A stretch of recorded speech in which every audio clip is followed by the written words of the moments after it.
नमस्कार, स्वागत है आपका इंडिया रिपोर्ट में और मैं हूं आपके साथ रचना सिंह। तो चलिए शुरुआत करते हैं आज की यूपी रिपोर्ट की खबरों की। बुलंदशहर के सयाना में हुई व्यापारी की हत्या प्रखंड के उद्योग व्यापार मंडल में व्यापारियों ने राजेंद्र अग्रवाल के नेतृत्व में एसएसपी कार्यालय का घेराव किया है। दिनांक 12 को हुई गुड़ व्यापारी प्रदीप अग्रवाल की लूट के बाद हत्या की घटना को लेकर व्यापारी वर्ग का गुस्सा बढ़ता ही जा रहा है। बाजार बंदी, सड़क जाम और प्रदर्शन के बाद भी 24 घंटे बीत जाने पर भी पुलिस के हाथ खाली है। इसी कड़ी में आज पुलिस उप महानिरीक्षक एसएसपी कार्यालय का घेराव करते हुए ज्ञापन सौंपा गया है। देखिए बुलंदशहर से हमारे संवाददाता जावेद खान की इस रिपोर्ट के जरिए। क्या नाम है आपका? मेरा नाम राजेंद्र अग्रवाल है और मैं अध्यक्ष हूँ उद्योग व्यापार मंडल का। अरे अध्यक्ष जी, आज एसएसपी ऑफिस में धरने पर बैठे हैं, क्यों बैठे हैं? जो ये जघन्य अपराध हुआ है स्याने में, लगातार पहले भी लूट की इसी तरह की वारदात होती रही हैं। इस समय जो ये सरकार आई है वो इस वजह से आई है कि लूट खसोट जो व्यापारी के साथ होती थी और कानून व्यवस्था बहुत अच्छी थी, इसीलिए व्यापारी ने इनको वोट दिया। उसके बावजूद भी सरकार बनी नहीं है। इतने हौसले बुलंद हैं अपराधियों के कि वो इतना उसके साथ लूट करके उसकी हत्या कर दी व्यापारी। क्या मांगे आप? मेरी मांग ये है कि अब हमें कानून व्यवस्था, ये लचर पचर जो कानून व्यवस्था ये नहीं चाहिए। हमें बाबाजी वाला डंडा चाहिए, हमें एनकाउंटर चाहिए। बाबाजी का जो पहले वाला रोल था वो चाहिए। उत्तर प्रदेश में अपराध मुक्त उत्तर प्रदेश चाहिए, क्योंकि अपराध ही इस समय पूरे जोरों पर है। अपराध मुक्त हमें भयमुक्त समाज चाहिए और अपराध मुक्त उत्तर प्रदेश चाहिए। देखिए, प्रदीप अग्रवाल 60 वर्षीय थे जो गुड़ के आढ़ती हैं। आज सुबह लूट के इरादे से इनकी हत्या की गई है। मौके पर हम और जिलाधिकारी आए हैं। प्राथमिक छानबीन से पाया गया प्रकरण में न तो किसी प्रकार की कोई रंजिश अब तक समझ में आ रही है, न ही लेन देन या कर्ज का कोई मामला है। शुद्ध रूप से प्रथम दृष्टया आपराधिक घटना है और हम लोग इसका बहुत ही शीघ्र अनावरण सुनिश्चित करेंगे। सर, व्यापारियों ने बुगरासी चौराहे पर जाम लगाया हुआ, काफ़ी आक्रोश में है। कैसे उनको आश्वासन दिया जा रहा है? बिल्कुल, उन्हें आश्वस्त किया जा रहा है कि भरोसा रखें। पिछले 2.5 वर्षों से मैं जनपद में हूँ और जनपद में एक भी ऐसी घटना नहीं है जो अब तक वर्कआउट न हुई हो। शुरुआती दौर में कहीं से कुछ लोगों ने इस बात पर संशय व्यक्त किया था कि लेन देन का विवाद था, इसलिए हत्या के पीछे कोई रंजिश साजिश भी हो सकती है। तो उस एंगल से हमने एक बात कही थी कि संभव हो सकता है, लेकिन प्राथमिक छानबीन से, परिवार वालों से बातचीत करने से, मंडी के लोगों से बातचीत करने से ये बात स्पष्ट हो गई है कि लेन देन या व्यक्तिगत रंजिश जैसी कोई बात अब तक प्रकरण में नहीं है। कितनी टीमें गठित की गई हैं? इस प्रकरण में अब तक 7 टीमें गठित की गई हैं। सर्विलांस की टीम है, स्वाट की टीम है, क्राइम ब्रांच की टीम है और अलग अलग थानों की टीम लगाई गई है।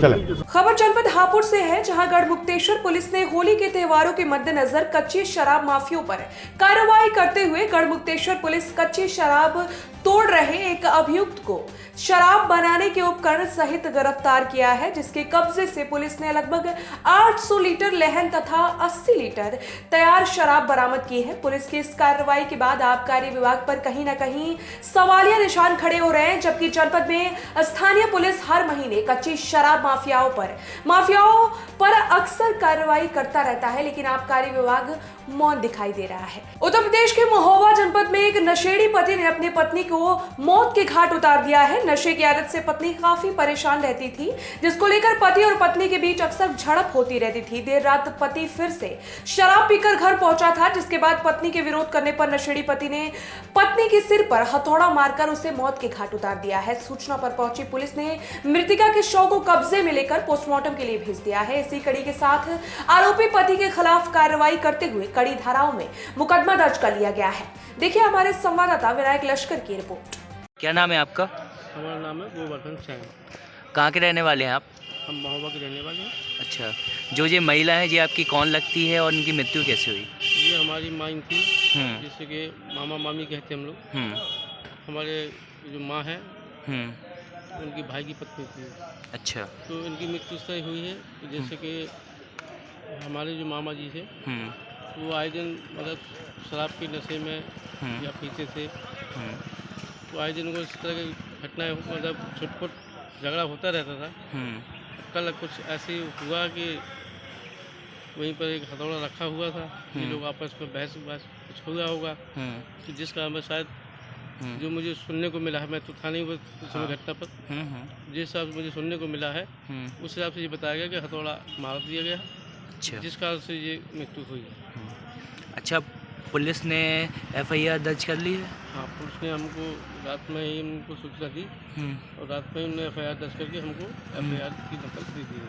अच्छा, और जिन्होंने मारा है वो क्या पुलिस के की गिरफ्त में है या फिर फरार है? अभी पुलिस की गिरफ्त नहीं है, वो इस समय घर पे नहीं है, कहीं इधर उधर मतलब फरार भी कह सकते हैं उनको।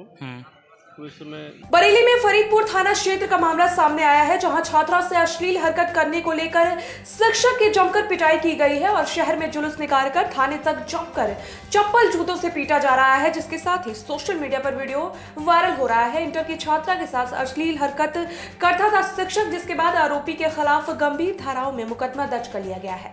देखिए बरेली से हमारे संवाददाता अख्तर खान की रिपोर्ट।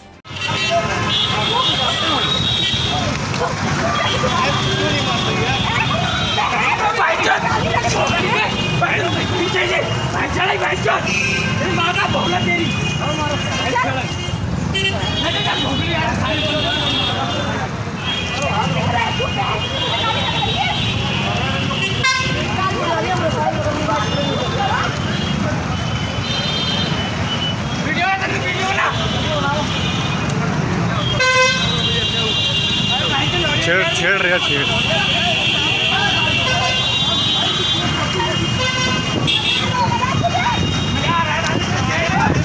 रायबरेली जनपद अलमऊ तहसील के अंतर्गत थाना गदागंज ग्राम पंचायत धमधमा गांव में पशुपालन विभाग की टीम ने आकर दमदमा चौराहा बाजार में पशुपालन विभाग की टीम ने कैंप लगाकर जानवरों की बीमारी और देखरेख की पूरी गुणवत्ता और सावधानियां बताई, जिसके साथ ही कई जानवरों को टीकाकरण का कार्य और दवा वितरित किया गया।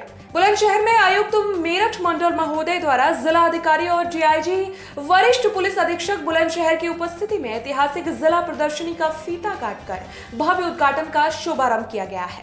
देखिए हमारे संवाददाता जावेद खान की रिपोर्ट। औद्योगिक एवं सांस्कृतिक बहुत ऐतिहासिक इवेंट है। 1881 में सबसे पहली बार ये प्रदर्शनी का शुभारंभ हुआ और तब से लेकर अब तक पारंपरिक रूप से अपनी संस्कृति अपनी परंपरा को सजे हुई हुई। और आपने आज देखा किस प्रकार से खासकर 2 साल जो कोरोना के बीते, इसमें लोग घर से बाहर नहीं आ पाए, अपने दोस्तों से नहीं मिल पाए, किसी सांस्कृतिक कार्यक्रम में और इस तरह के जो मेले और प्रदर्शनियों में हिस्सा नहीं ले पाए, तो जीवन में एक नीरसता आ गई थी। तो आज वो जीवटता, उस नीरसता की लंबी अवधि के बाद वो जीवटता चारों तरफ देखने को मिल रही है। बहुत अच्छे अरेंजमेंट यहाँ के जिला मजिस्ट्रेट साहब ने और SSP साहब ने किए गए हैं। 6 अप्रैल तक ये प्रदर्शनी चलेगी, जिसमें विभिन्न प्रकार के सांस्कृतिक कार्यक्रम आयोजित होंगे। निश्चित रूप से ये पूरे बुलंदशहर और आसपास के जनपद के लिए एक ऐसा कार्यक्रम होगा जिसमें कोरोना के बाद में लोगों के चेहरे पर खुशियाँ और एक जीवटता महसूस होगी। सर, जैसा कि परंपरागत प्रदर्शनी है, 140 साल पुरानी प्रदर्शनी है, लेकिन और आपने अभी परंपरागत की भी बात की है, लेकिन इस बार की जो प्रदर्शनी है उसमें कोई भी आम जन समुदाय को जो मीटिंग होती हैं उसमें नहीं इनवाइट किया गया।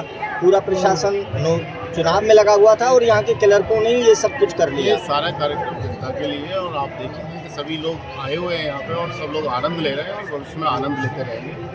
और इसमें एक बार आपने देखा अभी सफाई की बहुत बड़ी व्यवस्थाएं की गई हैं और रंगरोगन भी बहुत अच्छे से कराया कलरफुल। इसके बाद भी अगर जनमानस से किसी भी प्रकार का कोई सुझाव, क्योंकि एक माध्यम नहीं, आज सोशल मीडिया से लेकर अनेक माध्यम है, टेलीफोन है, SMS है, व्हाट्सएप है, ईमेल है, अनेक माध्यमों से जनसंवाद प्रशासन का लगातार चलता रहता है और आगे भविष्य में भी कोई सुझाव इसके लिए आएंगे तो निश्चित रूप से। सर, जैसा कि सरकार की मंशा है सर की लगातार जो माफिया उनके खिलाफ कार्रवाई है, सर बुलंदशहर का विकास प्राधिकरण लेके पूजा बुलंदशहर लगातार अवैध कॉलोनियाँ बन रही है, सर यहाँ का बोल रही है तब कार्रवाई हो पाएगी।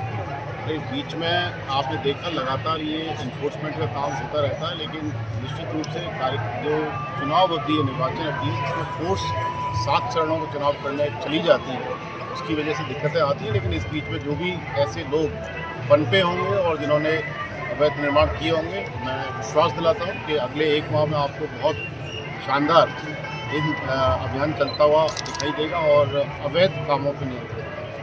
अलीगढ़ के थाना दिल्ली गेट क्षेत्र में दिनांक 7 को पेंट कारोबारी विजेंद्र कुमार की पत्नी की अज्ञात व्यक्ति द्वारा हत्या कर दी गई थी। पुलिस ने मामला दर्ज कर खुलासे के लिए टीमें लगाई थी। आज पुलिस ने घटना घटना का खुलासा करते हुए आरोपियों को गिरफ्तार किया है। आरोपियों की पुलिस जब प्रेस वार्ता के लिए लेकर पहुंची तो मृतका के परिजनों द्वारा वहां पर हंगामा किया गया और उसके एनकाउंटर की मांग की गई है। देखिए अलीगढ़ से हमारे सहयोगी यास्मीन की रिपोर्ट।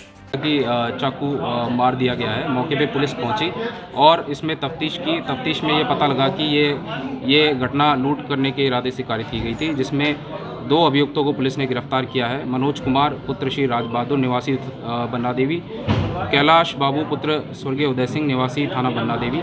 इनके पास से जो अभियुक्तों को गिरफ्तारी के पास के दौरान 12,000 रुपये, एक लाइसेंस पिस्टल जो घर से लूटी गई थी और हत्या में प्रयुक्त कैंची और रस्सी के टुकड़े और खून से सने कपड़े बरामद हुए हैं।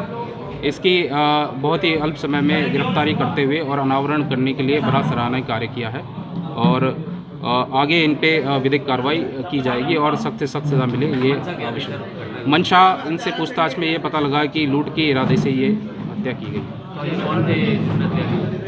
ये मनोज कुमार एक नेरोलैक पेंट एजेंसी में कार्यरत था और इसका घर पे कार्य के सिलसिले में आना जाना था और इसको ये सूचना थी कि इसको घर पे पैसा मिल सकता है और इसको इसी मंशा के तहत इसने ये घटना कारित की, जिसमें कोई पहचान न पाए इसके तहत ये हत्या कारित की गई। ये इसने बताया कि ये पूर्व में इसने लोन लिया था और इसने काम धंधा करने की कोशिश की थी, लोहे की कील का धंधा, जिसमें इसको बहुत घाटा हुआ था और कोरोना काल में जो इसके पास काफ़ी कर्जा था, तो इसने ये कहा कि जल्दी समय में पैसा लेने के लिए ये इसने इरादा बनाया। कितने लोग थे इसमें? 2 लोग थे घटना में, जिनको दोनों को पुलिस ने गिरफ्तार कर लिया। फिलहाल यूपी रिपोर्ट की खबरों में मेरे साथ बस इतना ही। चैनल की लेटेस्ट अपडेट के लिए बने रहिए हमारे साथ और देखते रहिए इंडिया रिपोर्ट।